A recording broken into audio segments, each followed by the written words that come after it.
The dust swirled in the early morning air as the train whistle pierced the stillness of St. Joe, Missouri, in the spring of 1875. Garrett Calloway stood on the platform with his hat in his hands, his heart hammering against his ribs like a wild mustang. 6 months of letters exchanged with Margaret Atwood had culminated in this moment, yet nothing had prepared him for what would happen when she stepped off that train. Garrett shifted his weight from one boot to the other, running a hand through his sandy brown hair. At 32, he'd spent more than a decade building his cattle ranch 10 miles outside of town. The loneliness of those endless prairie nights had finally driven him to place an advertisement for a wife in a Boston newspaper. Margaret had responded with a letter so sincere, so full of quiet strength, that he'd proposed after their fourth exchange. The train screeched to a halt, belching steam and soot. Passengers began to disembark, city folk in their fine clothes looking bewildered by the dust and heat of the frontier town. And then he saw her, Margaret Atwood, 24 years old, with chestnut hair tucked beneath a modest bonnet. She wore a blue traveling dress that couldn't hide what Garrett immediately noticed, the unmistakable swell of her belly. Their eyes met across the platform. Hers were wide with fear, one hand protectively covering her middle. For a long moment, Garrett couldn't move. This wasn't what he'd expected. This wasn't what they'd agreed to in their carefully penned letters. Margaret approached him slowly, clutching a small valise in her free hand. "Mr. Calloway?" she asked, her voice barely audible above the bustle of the station. Garrett nodded, still unable to form words. "I understand if you wish to send me back east," Margaret said, her chin lifting with the last of her dignity. "I should have told you in my letters, but I was afraid. I had nowhere else to go." Garrett finally found his voice. "Who is the father?" "My late husband," she replied. "He died in a factory accident 4 months ago. I discovered my condition after his death." Confusion crossed Garrett's face. "Your husband? You never mentioned being married before." "I know," she whispered. "I'm sorry for the deception, but after James died, I had nothing. His family disowned me, and I couldn't support myself in Boston. Your advertisement seemed like providence." Garrett studied her face. There was fear there, but also honesty in her green eyes. He thought of his lonely ranch house, the empty rooms waiting to be filled with life. He'd longed for a family his entire adult life. "My child will have a brother," he said finally, the words surprising even himself. Margaret's eyes filled with tears. "What did you say?" "I said my child will have a brother. That is, if you're still willing to be my wife." The relief on Margaret's face was immediate and profound. "You would still have me?" "I've been alone too long, Miss Atwood. Or rather, Mrs. Atwood. I promised you a home, and I'm a man of my word." He hesitated, then added, "I can't promise I'll be a perfect father to your child right away, but I'll try my best." "Mr. Calloway, Garrett," he corrected. "If we're to be married, you should call me Garrett." "Garrett," she repeated, testing the name. "I don't know what to say." He offered his arm. "Say you'll come home with me, Margaret. The Reverend can marry us today if you're willing." She took his arm, her touch light but determined. "I am willing. More than willing." The journey to Reverend Thornton's small church near the town square was silent, both of them lost in thoughts of what lay ahead. The Reverend, a kindly man with white hair and weathered skin, raised his eyebrows at Margaret's condition, but asked no questions. Within the hour, Margaret Atwood became Margaret Calloway, the wife of a rancher she barely knew. As they rode in Garrett's wagon toward the ranch that would now be her home, Margaret broke the silence. "I never thought you would accept me like this. Most men would have put me right back on that train." Garrett kept his eyes on the road ahead. "Most men haven't spent 10 years talking to themselves and their horses." He glanced at her. "How far along are you?" "6 months," she replied. "The baby is due in late August. Summer birth." "That's good. Winter can be harsh out here." He paused. "What was he like?" "Your husband," Margaret looked down at her hands. "James was kind. We married young. I was 18, he was 20. He worked in a textile factory, long hours for little pay. We were happy enough, though we struggled." Her voice softened. "He was so excited about the baby he never even knew." Garrett nodded, unsure what to say. He'd never been good with words, which was why the letters had been such a challenge for him. He'd spent hours crafting each one, wanting to sound educated and thoughtful. "I should tell you," Margaret continued, "I have no experience with ranch life. I've spent my whole life in the city." "I figured as much," Garrett replied. "Don't worry, you'll learn." The ranch came into view as they crested a small hill. It wasn't grand by any means, a sturdy 2-story house with a wide porch, a large barn, and several outbuildings. A corral contained 3 horses, and beyond that, grazing cattle dotted the landscape. "It's beautiful," Margaret breathed, taking in the expanse of land that stretched to the horizon. "It's home," Garrett said simply. He helped her down from the wagon, conscious of her condition, and led her into the house. Inside, the rooms were clean but sparse, a kitchen with a wood-burning stove, a dining table with 4 chairs, a sitting room with a single armchair and empty bookshelves. Upstairs were 2 bedrooms, one clearly Garrett's and the other empty except for a bed frame. "I'll bring up your trunk when Thomas delivers it from the station," Garrett said. "The second bedroom will be yours, at least until—" He broke off, suddenly awkward. Margaret completed his thought. "Until we decide otherwise." "Yes," he agreed. "I know this isn't conventional, but neither are we, it seems." "No," Margaret said with the hint of a smile. "We certainly aren't." That evening, they shared their first meal as husband and wife, a simple affair of beans, cornbread, and coffee that Garrett prepared. Margaret insisted on washing the dishes afterward, despite his protests. "I may not know ranch work, but I do know my way around a kitchen," she told him.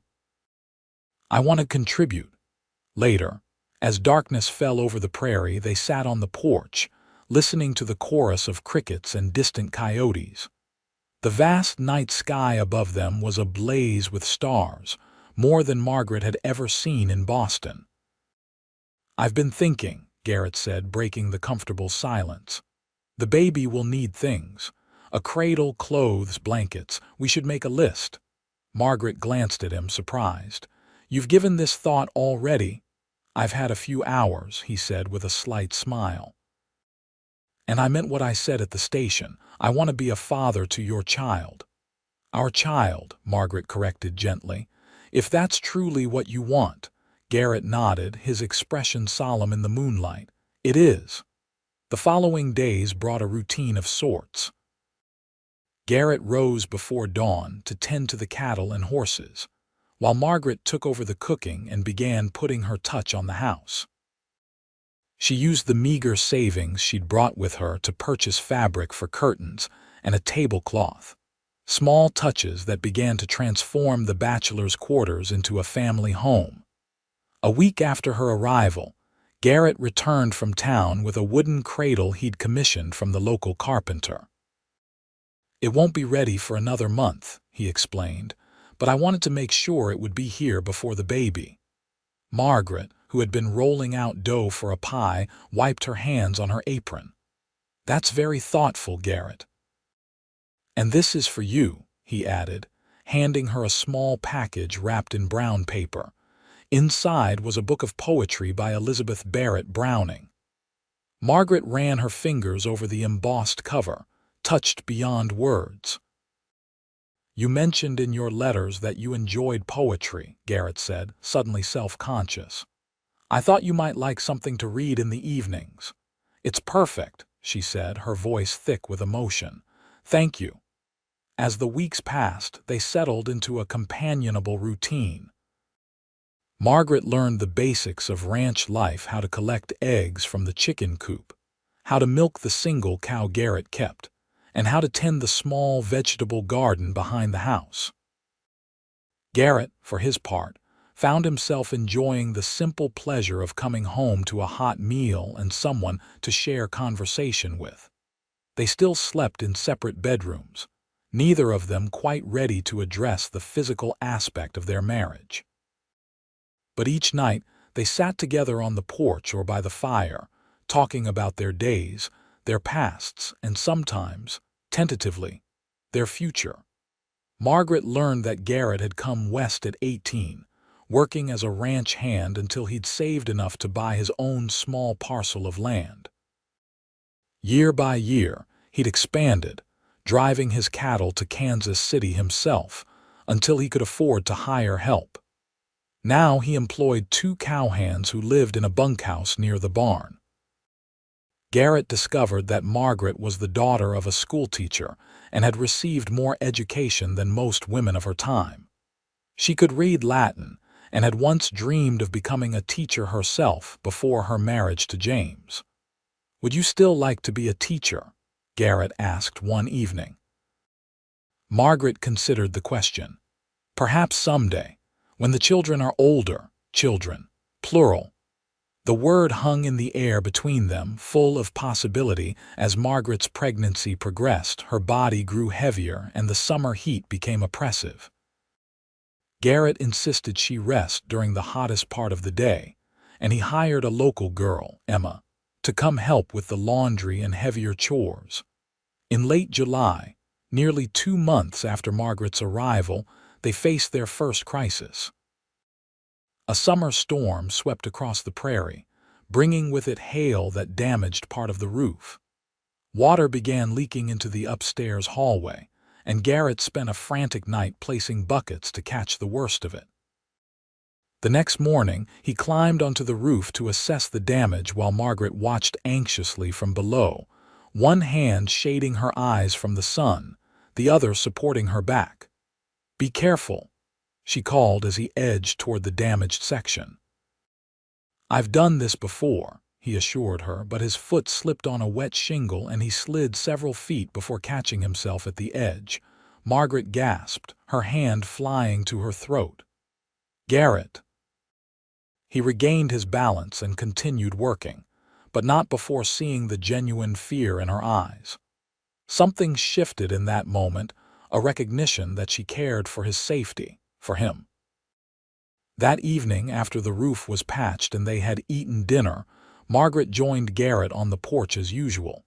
But instead of taking her customary chair, she sat beside him on the bench, close enough that their shoulders touched. "I realized something today," she said quietly. "What's that?" he asked.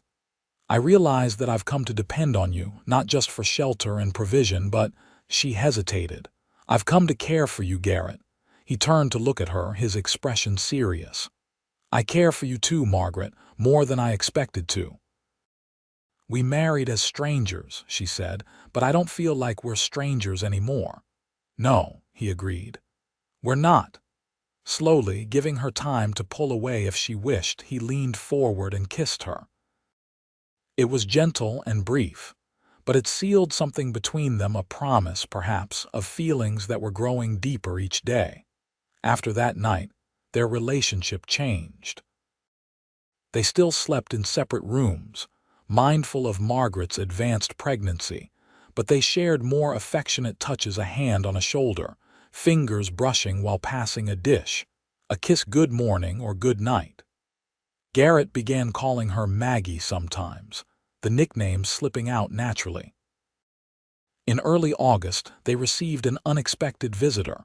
Sheriff Daniel Wells rode up to the ranch one afternoon, his expression grave. "Garrett," he said, nodding a greeting. "Madam." He tipped his hat to Margaret, who stood in the doorway.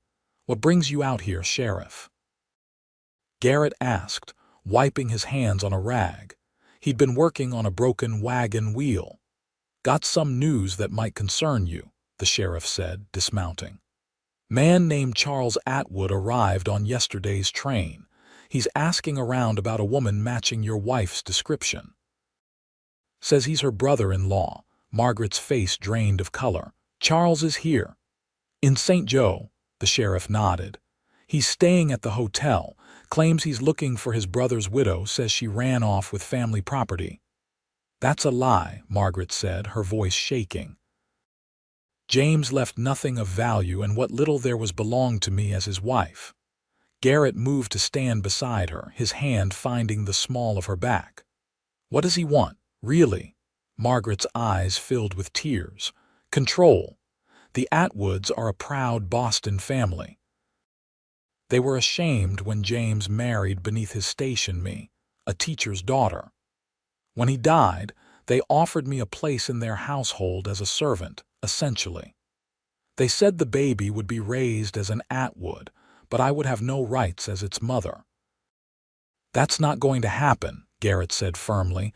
The sheriff looked between them. He's been asking at the land office about recent marriages. Won't be long before he finds out about yours. I thought you should be prepared. Thank you, Daniel, Garrett said. We appreciate the warning. After the sheriff left, Margaret collapsed into a chair, her hands cradling her belly. He'll try to take the baby, Garrett. That's why he's here. Garrett knelt beside her. Listen to me, Maggie. No one is taking your child, our child. We're legally married. The baby will be born into my name. You don't understand, she whispered. The Atwoods have money, influence. This isn't Boston, Garrett reminded her. Out here, a man's word and the strength of his arm mean more than his bank account. The next day, they didn't have to wait long. Mid-morning, a rented buggy appeared on the road to the ranch. Garrett, who had been watching for just such an arrival, met the visitor in the yard, positioning himself between the buggy and the house. Charles Atwood was a slim man in his 40s, dressed in an expensive suit that looked ridiculous in the dusty ranch yard. He regarded Garrett with open disdain. I'm looking for Margaret Atwood, he announced without preamble. There's no one here by that name, Garrett replied evenly. Charles snorted. Don't play games with me, cowboy. I know she's here. The gossips in town were all too happy to tell me about the pregnant bride who arrived on the train last month. You're trespassing on private property, Mr. Atwood. And you're harboring my brother's widow and unborn child, Charles shot back. That child is an Atwood and it belongs with its father's family. Garrett's jaw tightened. That child is a Calloway now, as is its mother. Margaret is my wife, legally wedded under the laws of Missouri. Whatever claim you think you have ends there. The door to the house opened, and Margaret appeared on the porch, one hand supporting her lower back. Her face was pale but composed. Charles, she said, her voice carrying across the yard. You've come a long way for nothing. The man's face contorted with rage. You ungrateful little trollop. After everything our family did for you, did for me. Margaret's laugh was bitter. You treated me like a servant even when James was alive. After his death, you made it clear I was nothing to you, except as a vessel for the Atwood heir. That child is the last of my brother's blood. This child will be raised with love, Margaret said, by parents who want nothing more than its happiness. Can you say the same, Charles? Would you love this baby or merely possess it? Charles's face flushed dark red. This isn't over, Margaret. The courts won't help you here, Garrett interrupted. Now get off my land before I have my men escort you. As if on cue, Garrett's two ranch hands who had been watching from near the barn stepped forward, their hands resting near their sidearms. Charles glared at them all, then climbed back into his buggy. You haven't heard the last of this, he warned as he snapped the reins. They watched until the buggy disappeared down the road. Only then did Garrett turn to Margaret, who was trembling visibly. Come inside, he said gently, taking her arm. You need to sit down. Once inside, Margaret broke down in tears. I'm so sorry to bring this trouble to your door, Garrett. I never thought he would follow me here. Garrett pulled her into his arms, cradling her head against his chest. This is our home, Maggie. No one is going to threaten our family. She looked up at him, her eyes wet. Do you mean that? Truly? You consider this baby family? Of course I do, he said, wiping a tear from her cheek. From the moment I saw you at that train station, I knew my life had changed. I didn't expect to feel this way so quickly, but I do. I love you, Margaret Calloway, and I already love this child. Margaret's breath caught. I love you too, Garrett. I didn't think it was possible to find love again, especially not like this, but I have. He kissed her then, deeply and with all the emotion he'd been holding back. When they parted, both were breathing heavily. I should talk to Sheriff Wells, Garrett said, his forehead resting against hers. Make sure he knows Atwood might cause trouble. Margaret nodded. Yes, and perhaps we should speak to Reverend Thornton as well. He may have advice about the legal aspects. Garrett smiled. Always thinking, aren't you? That's one of the things I love about you. The threat of Charles Atwood hung over them in the days that followed, but he didn't return to the ranch. Sheriff Wells reported that the man was still in town, apparently consulting with a lawyer from Kansas City who had arrived on the morning train. Don't worry too much, the sheriff advised when Garrett came to town for supplies. The law is clear on this. Margaret is your wife, and any child born during your marriage is legally yours. Atwood can bluster all he wants, but no judge around here is going to side with an outsider over a local rancher with a good reputation. Garrett wanted to believe him, but he still posted one of his ranch hands to keep watch at night, just in case. Margaret, meanwhile, channeled her anxiety into preparing for the baby, sewing tiny garments and organizing the nursery corner in their bedroom. Garrett had moved his things into her room 2 nights after Charles's visit, neither of them wanting to be apart. The baby came during a thunderstorm in the last week of August. Margaret's labor began shortly after dinner, her face going white as she clutched the edge of the table. It's time, she gasped. Garrett had already made arrangements with Mrs. Landry, the midwife who lived in town. He sent one of the ranch hands to fetch her while he helped Margaret upstairs to their bedroom. The labor was long and difficult. Outside, thunder crashed and lightning split the sky as Margaret fought to bring her child into the world. Garrett stayed with her throughout, holding her hand, wiping her brow, murmuring encouragements even as his own heart raced with fear. Near dawn, as the storm finally began to subside, a different cry filled the house, the lusty wail of a newborn baby. A healthy boy, Mrs. Landry announced, placing the squalling infant on Margaret's chest after cleaning and wrapping him. A fine, strong son. Margaret looked down at the tiny face, her exhaustion momentarily forgotten. "Hello, little one," she whispered. "We've been waiting for you." Garrett stood beside the bed, awestruck by the sight of his wife and child. His wife and child. The words echoed in his mind, filling spaces he hadn't known were empty. "He's perfect," he said, his voice rough with emotion. Margaret looked up at him, her face glowing despite her exhaustion. "Would you like to hold your son, not James's son or even our son, but your son?" Garrett's eyes filled with tears as he carefully took the bundle from her arms. The baby's face was red and wrinkled, with a thatch of dark hair plastered to his tiny head. As Garrett watched, the infant's eyes opened dark blue, unfocused, but seeming to look directly at him nonetheless. "What should we name him?" Margaret asked softly. Garrett thought for a moment. "What was your father's name?" "William," she replied. "William Henry." "William Calloway," Garrett tested the name. "It's a good, strong name," Margaret smiled. "William it is then, Mrs. Landry stayed until midday, making sure Margaret and the baby were resting comfortably before Garrett drove her back to town. When he returned, he found Margaret awake, nursing the baby with a look of wonder on her face. "I can't believe he's finally here," she said as Garrett sat on the edge of the bed. "After everything that happened, all the uncertainty, it feels like a miracle." Garrett ran a gentle finger over the baby's cheek. "He is a miracle, our miracle." The first weeks with William were a blur of sleepless nights and new routines. Garrett discovered a depth of patience he hadn't known he possessed, walking the colicky baby around the house in the small hours while Margaret caught a few precious hours of sleep. During the day, he would carry William in a sling across his chest as he performed the less dangerous ranch chores, talking to the infant about cattle and horses and the changing seasons. Margaret watched these interactions with a heart full to bursting.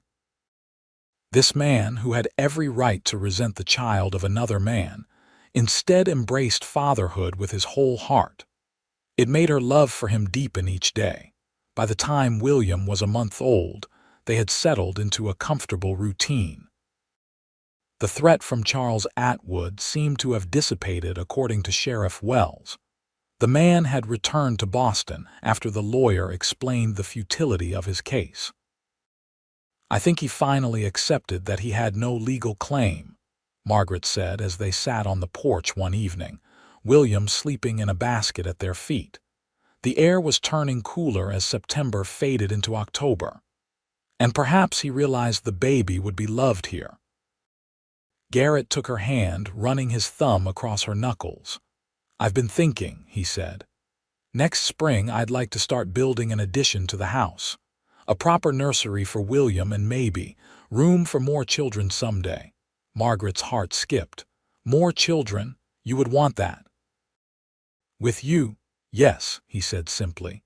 "I never thought I'd have a family of my own. Now that I do, I find I want it all, a house full of children, growing old together, watching them grow up." Tears sprang to Margaret's eyes. "I want that too, so much." As winter settled over the prairie, the Callaway Ranch became a true home. Garrett added more bookshelves to the sitting room, filling them with volumes ordered from St. Louis poetry for Margaret, adventure tales for himself, and children's books for William when he was older. Margaret hung festive garlands for Christmas and insisted on a proper turkey dinner, inviting the ranch hands and Mrs. Landry to join their celebration. William grew stronger each day, his eyes changing from newborn blue to a warm brown that reminded Margaret of James. But his smile, that was all Garrett, wide and uninhibited. Though not related by blood, father and son shared a bond that deepened with every day. In February, as they lay together in the quiet darkness of their bedroom, Margaret shared a suspicion with her husband. "I think I might be pregnant," she whispered, her head resting on his chest. Garrett's hand, which had been stroking her hair, paused. "Really?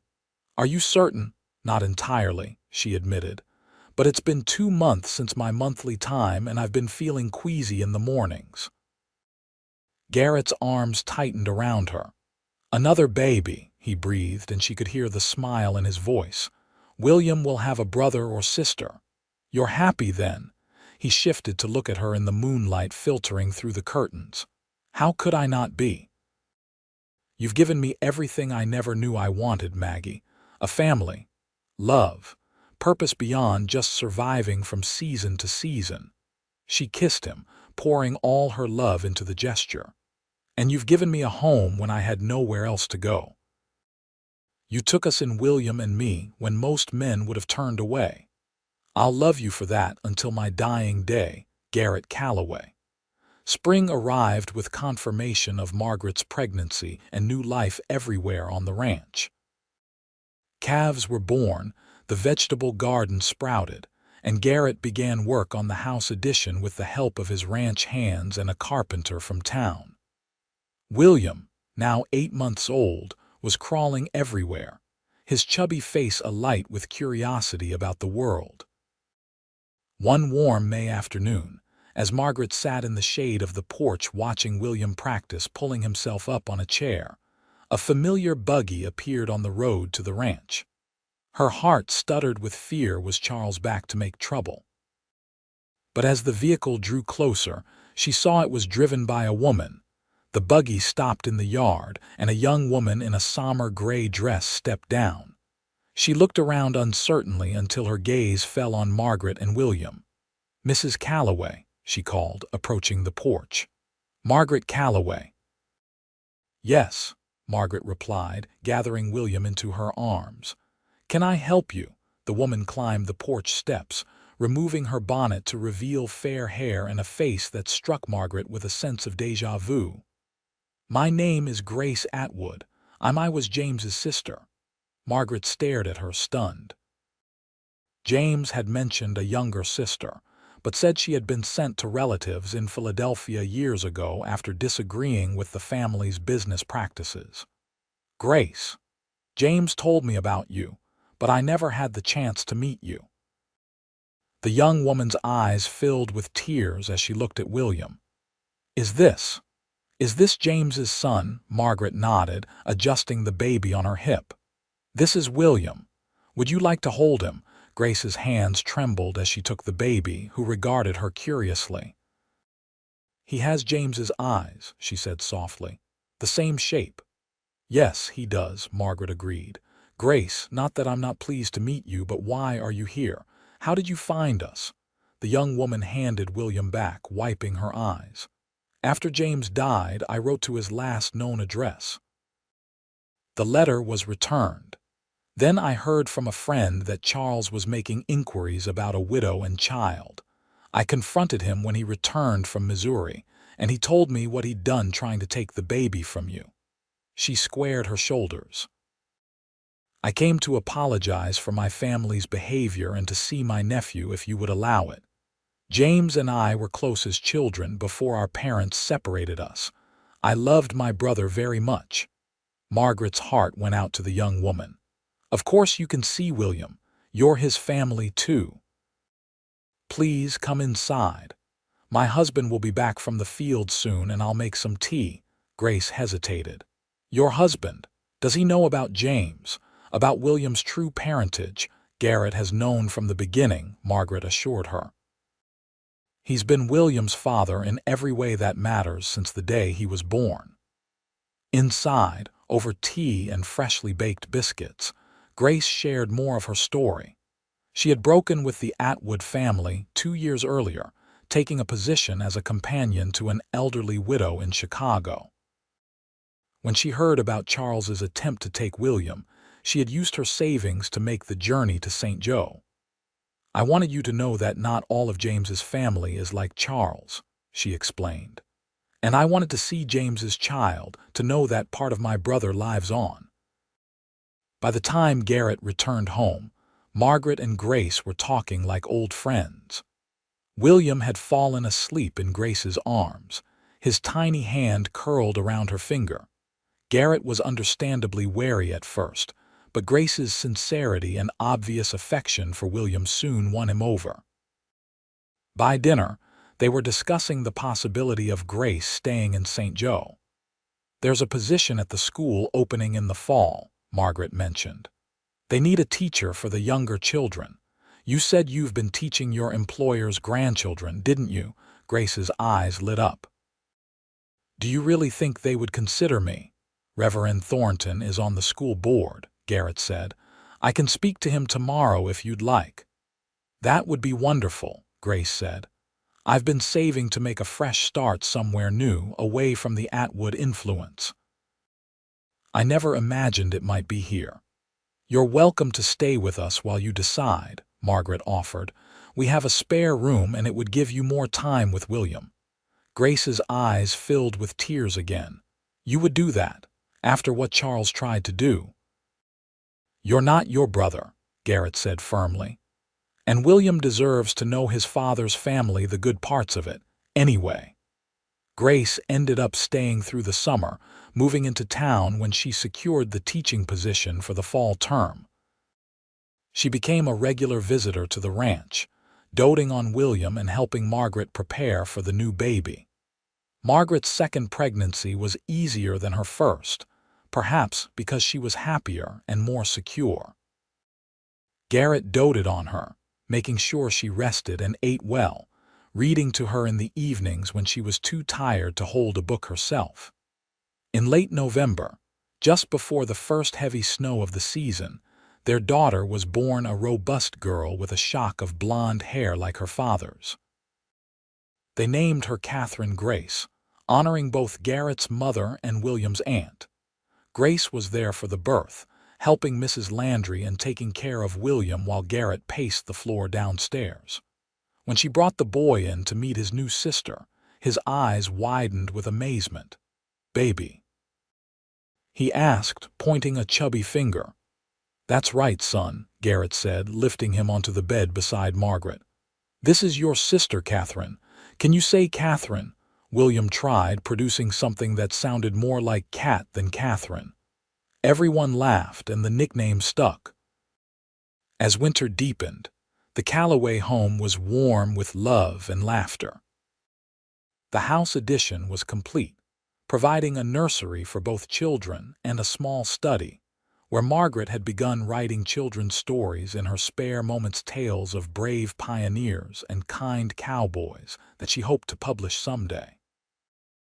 One snowy evening, as Garrett built up the fire in their bedroom, Margaret watched him from the bed where she was nursing Catherine. "What are you thinking about?" he asked, catching her gaze.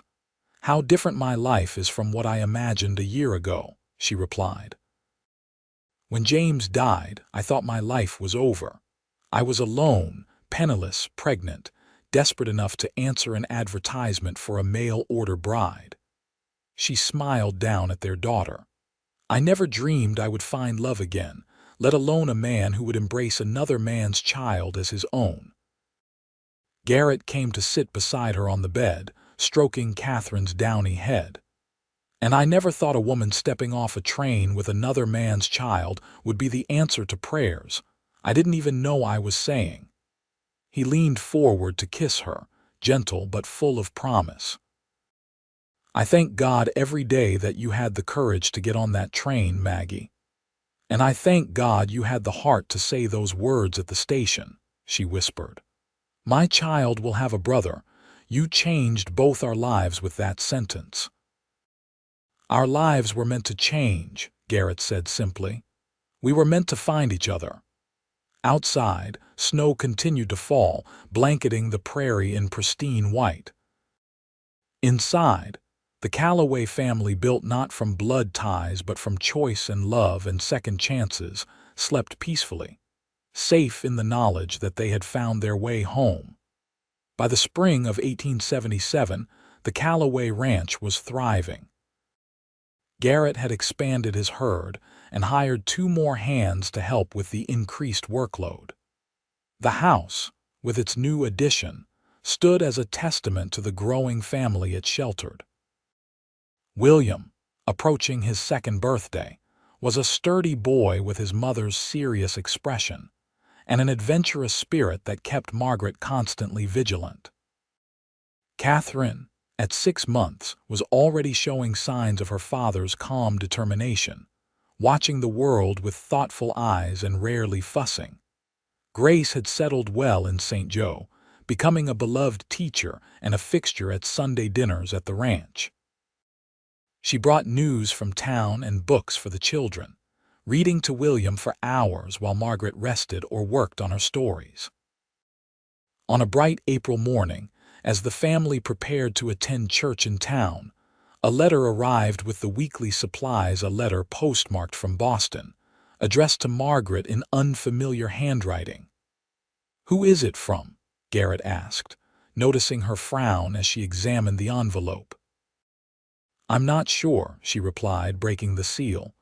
As she read, her expression changed from confusion to surprise. "It's from Elizabeth Atwood, Charles's wife." Garrett tensed. "What does she want?" Margaret's eyes scanned the letter quickly. "Charles died," she said softly.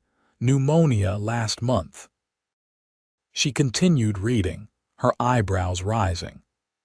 "Elizabeth says he changed in his final days, expressed regret for his actions toward me and William. She's writing to apologize on his behalf and to say she would like to correspond. to know something of her nephew's life if I'm willing." She lowered the letter, meeting Garrett's gaze. "What do you think?" Garrett considered for a moment. "I think forgiveness is never wasted. If you want to write back, you should." Margaret nodded slowly. "I think I will, not for Charles's sake, but for William's. The more people who love him, the better his life will be." That philosophy that love only multiplied, never divided, became the cornerstone of their life together. Over the years that followed, the Calloway family continued to grow. A son, Matthew, joined them in 1878, followed by twins Michael and Mary in 1880. Their home rang with children's laughter and the occasional squabble, with stories told around the fire and songs sung on the porch on summer evenings. William grew into a thoughtful young man with his mother's love of books and his stepfather's affinity for the land. He never remembered a time when Garrett wasn't his father, though he knew the truth of his birth. James Atwood was honored in family stories, remembered as a good man who had loved his wife and the child he never met. Margaret eventually published her children's stories under the name M.A. Calloway, finding a small but appreciative audience for her tales of frontier life.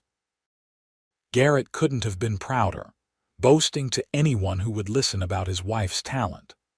On their 10th wedding anniversary, Garrett presented Margaret with a locket containing miniature portraits of all their children on one side and the two of them on the other.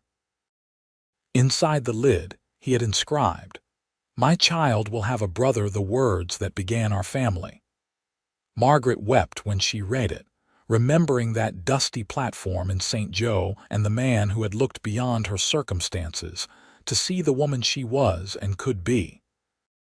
"I never expected this life," she told him that night, curled against him in their bed while the children slept down the hall. "I never dared hope for so much happiness after so much loss." "That's the thing about life on the frontier," Garrett replied, his fingers tangled in her hair, still chestnut but now threaded with silver. "It's harsh, but it teaches you that new beginnings are always possible.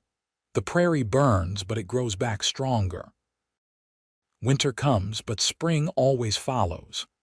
"And love?" Margaret asked, tilting her face up to his. "What does the frontier teach about love?" Garrett smiled, the crinkles around his eyes deepening. "That it's like a good herd, it needs room to roam, but it always knows where home is." Outside their window, the vast Missouri sky glittered with stars, the same stars that had witnessed a frightened pregnant widow stepping off a train and a lonely rancher making a decision that would change both their lives forever. The same stars that now watched over the family. They had built together a family founded on choice rather than obligation, on love freely given rather than demanded. In the years to come, St. Joe would grow, the frontier would push further west, and the Calloway children would make their own way in a changing world. But the story of how their family began would be told and retold, passed down through generations as an example of how love, when given the chance, can transform lives in ways no one could predict. And it all began with 7 simple words spoken on a train platform. "My child will have a brother."